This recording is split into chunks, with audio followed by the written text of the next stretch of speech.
दोस्तों daily current affairs और educational videos के लिए चैनल को सब्सक्राइब जरूर करें और बेल आइकन भी दबाएं। Hello everyone, welcome to exam class work. दोस्तों 3 जुलाई 2021 के करंट अफेयर क्वेश्चंस डिस्कस करेंगे। फर्स्ट क्वेश्चन है, fiercely female the Dutee Chand story नामक पुस्तक के लेखक कौन हैं? दोस्तों सही जवाब है संदीप मिश्रा। संदीप मिश्रा ने दुती चंद के जीवन परिचय के ऊपर एक पुस्तक लिखी है जिसका नाम फियर्सली फीमेल रखा गया है।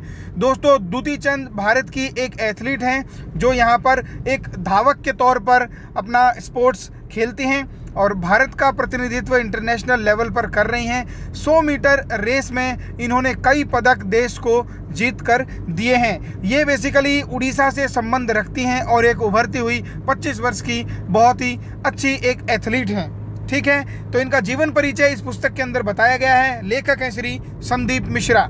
ठीक है, चलिए अगला प्रश्न देखेंगे। अगला प्रश्न है, इंटरनेशनल क्रिकेट काउंसिल यानी कि आईसीसी का जो मेंस का T20 वर्ल्ड कप होगा वो कहाँ आयोजित किया जाएगा? दोस्तों पहले ये था कि इसका जो आयोजन है वो भारत में करवाया जाएगा, लेकिन पेंडेमिक स्थिति को देखते हुए और दर्शकों की अनुपस्थिति को लेकर यहाँ पर इसका आयोजन संयुक्त अरब अमीरात यानी कि UAE में करवाया जा रहा है। वहाँ पर अलग अलग जगह पर ये मैचेस करवाए जाएंगे जिसमें UAE, ओमान, दुबई इन सब जगह यहाँ पर मैच करवाने का इन लोगों ने प्लान बनाया है। ठीक है, चलिए अगला प्रश्न देख रहे हैं। अगला प्रश्न है, हौसला स्कीम किस राज्य ने शुरू की है? देखिए हौसला स्कीम संबंध रखती है यहाँ पर महिला सशक्तिकरण या विमेन एम्पावरमेंट पर।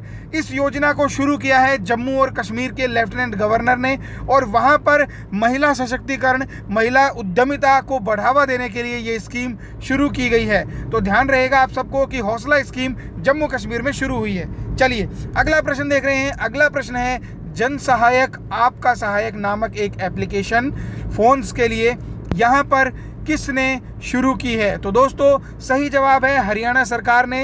हरियाणा के मुख्यमंत्री श्री मनोहर लाल खट्टर ने ये एप्लीकेशन लॉन्च कर दी है। इस एप्लीकेशन से क्या होगा, गवर्नमेंट टू बिजनेस और बिजनेस टू कस्टमर जो फैसिलिटीज़ हैं वो यहाँ पर सीधा गवर्नमेंट से डायरेक्ट लिंकेज यहाँ पर व्यापारियों का और सर्विसेज डिपार्टमेंट का हो सकेगा। ठीक है, तो हरियाणा सरकार ने ये शुरू करी है।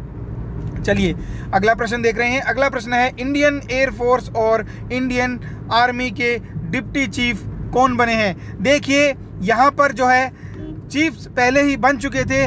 डिप्टी चीफ जो हैं उन सबका यहाँ पर पहले ही देखिए बता दिया गया था कि कौन बनने वाले हैं, लेकिन ऑफिशियल तौर पर अपना कार्यकाल 30 जून को संभाला है दोनों डेप्यूटी चीफ्स ने।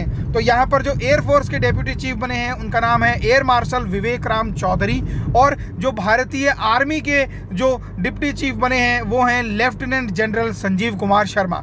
तो ये दोनों व्यक्ति नवनियुक्त डिप्यूटी चीफ बने हैं अपने अपने रेस्पेक्टिव सेनाओं के। ठीक है, चलिए अब अगला प्रश्न हम देख रहे हैं। अगला प्रश्न भी काफ़ी इंपॉर्टेंट है और इस टाइम पे मुझे लगता है करंट अफेयर में ये क्वेश्चन ज़रूर आपसे पूछे जाने वाले हैं। या तो अभी क्वालिफिकेशन के तौर पे पूछे जाएंगे या फिर अगर सब कुछ अच्छा रहा और ये प्लेयर्स वहाँ से टोक्यो ओलंपिक से अगर मेडल लेके आ जाते हैं तो definitely these question will going to be very important for your competitive examinations. तो इस क्वेश्चन को हम देख रहे हैं, टोक्यो ओलंपिक के लिए किस भारतीय महिला तैराक ने क्वालिफाई किया है?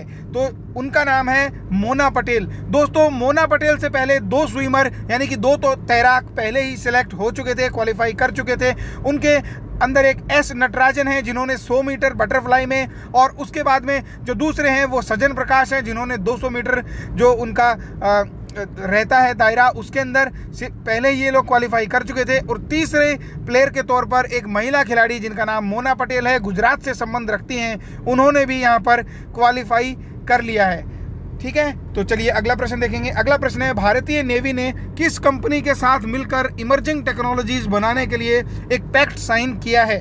सही जवाब है BEL यानी कि भारत इलेक्ट्रॉनिक्स लिमिटेड। ये उत्तर प्रदेश में यहाँ पर नोएडा बेस्ड एक PSU कंपनी है जहां से इलेक्ट्रॉनिक डिवाइसेस बनाई जाती हैं। यहां पर इमर्जिंग टेक्नोलॉजी यानी कि जो आपका रोबोटिक्स है और क्लाउड कंप्यूटिंग और जो ये सिक्योरिटी डिवाइसेस बनाने के लिए यहां पर इंडियन नेवी ने BEL से यहाँ पर कॉन्ट्रैक्ट किया है। ये दोनों मिलकर के highly emerging technology, highly security devices, intelligent devices और रोबोटिक्स की चीज़ें जो इंडियन नेवी के लिए काफ़ी हेल्पफुल साबित होंगी, वो चीज़ें बनाने के लिए इन्होंने पैक्ट यहाँ पर शामिल जो है साइन किया है। ठीक है, चलिए अब अगला प्रश्न देख रहे हैं। अगला प्रश्न है केवी संपत किससे संबंधित हैं?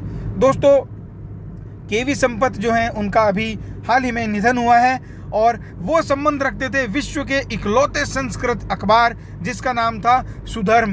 दोस्तों सुधर्म अखबार संस्कृत में आने वाला इकलौता यहाँ पर अखबार था, भारत का ही नहीं पूरे विश्व का। और इसके जो डेली न्यूज़ इसके अंदर और डेली समाचार जो प्रकाशित किए जाते थे, उनके जो संपादक थे और इनके फाउंडर जो थे उनका नाम था केवी संपत। उनकी यहाँ पर मृत्यु हो गई है। ठीक है, तो ये आपको ध्यान रखना है। चलिए अगला प्रश्न देख रहे हैं। विश्व का दूसरा सबसे बड़ा बांध कहाँ बना है? तो दोस्तों विश्व का दूसरा सबसे बड़ा जो बांध बना है वो चाइना ने बनाया है और उसका निर्माण इन्होंने चालू कर दिया है और उससे हाइड्रो एनर्जी बनाने में भी ये लोग बहुत ज़्यादा उसका फ़ायदा उठाने वाले हैं। तो ध्यान रखना आपको, ये चाइना में बना है। ठीक है, चलिए अब नेक्स्ट क्वेश्चन देख रहे हैं। क्वेश्चन नंबर 10 है, ट्विटर ने भारत में किसे अपना ग्रीवियांस ऑफिसर नियुक्त किया है? तो दोस्तों सही जवाब है यहाँ पर जेरेमी केसल। जेरेमी केसल को यहाँ पर नियुक्त कर दिया गया है ग्रीवियांस ऑफिसर के तौर पर और वो अब जितनी भी ग्रीवियांस आएंगी उन सबको वो यहाँ पर देखेंगे। ठीक है, चलिए नेक्स्ट क्वेश्चन देख रहे हैं। नेक्स्ट क्वेश्चन है नीति आयोग के CEO कौन हैं? तो दोस्तों सही जवाब है अमिताभ कांत। यहाँ पर इनका कार्यकाल बढ़ा दिया गया है जून 2022 तक। उनका कार्यकाल समाप्त होने वाला था इसी वर्ष, लेकिन उनका कार्यकाल आगे बढ़ा दिया गया है। नीति आयोग के CEO हैं। 2015 में नीति आयोग बनाया गया था जो कि योजना आयोग को रिप्लेस करके उसी की तर्ज पर काम करने वाला एक आयोग है। इसके जो यहाँ पर वाइस प्रेसिडेंट हैं वो अमिताभ कांत हैं और जो इसका प्रेसिडेंट होता है वो देश का प्रधानमंत्री होता है। तो दोस्तों ये थे 3 जुलाई 2021 के करंट अफेयर क्वेश्चंस। उम्मीद करता हूँ वीडियो आप लोगों को पसंद आया होगा और क्वेश्चंस का लेवल भी आप सबके कॉम्पिटिटिव एग्जाम को देखते हुए मैंने ठीक ठाक रखने की कोशिश की है। तो प्लीज़ वीडियो को लाइक ज़रूर कीजिए, शेयर कीजिए, सब्सक्राइब कीजिए, कमेंट में अपने सजेशन दीजिए। Wish you all the very best. Bye bye.